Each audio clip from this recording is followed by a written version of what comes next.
ভারতীয় এক চিকিৎসককে ধর্ষণ করার পর হত্যা করা হয়েছে। এই ঘটনায় 14 আগস্ট রাত দখলের পর 15 আগস্ট ফের অনেকে আরজি কর হাসপাতালে গিয়েছিলেন প্রতিবাদ জানাতে। আর তাদেরই অন্যতম ছিলেন অভিনেত্রী শ্রীলেখা মিত্র। তিনি সেখানে গিয়ে মুখ্যমন্ত্রী মমতা ব্যানার্জিকে নিয়ে বিস্ফোরক মন্তব্য করেন। এ সময় তিনি জানান, অনেকে ক্ষমতা এবং অর্থের কাছে বিক্রি হয়ে গেলেও তিনি হবেন না।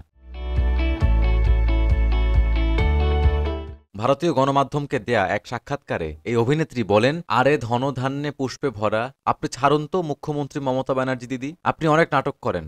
আপনি ওই সিরিয়ালে 21 জুলাইয়ের মঞ্চে সাদা পোশাক পরে চশমা পরে গিয়ে বসে থাকেন, অনেক নাটক করেছেন। আমি জানি এরপরে আপনারা আমার আরো খারাপ অবস্থা করবেন, এমনিতেই করেছেন, আরো করবেন আমি জানি, কিন্তু সবাইকে আপনি কিনতে পারেননি। আর তাদের মধ্যে একজন শ্রীলেখা মিত্র। সরি।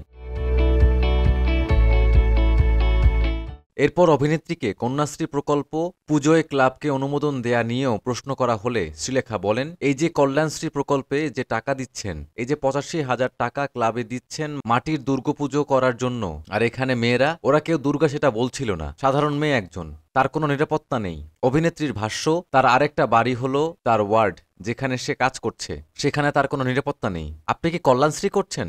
এই টাকায় হাসপাতালগুলোকে উন্নত করুন না, আসল অপরাধীদের ধরুন না, নিজের দলের হলেও একটা উদাহরণ তৈরি করুন। নারী চিকিৎসকের পরিবারকে মুখ্যমন্ত্রী যে টাকা দিয়েছেন সেটা নিয়ে শ্রীলেখা বলেন, আর আপনারা কে যে ঠিক করেছেন একজন বাবা মায়ের কাছে তাদের মেয়ের দাম 10 লক্ষ টাকা? টাকা দিলেই হয়ে গেল দিদি, বাবা মায়েরা শান্ত হয়ে যাবেন?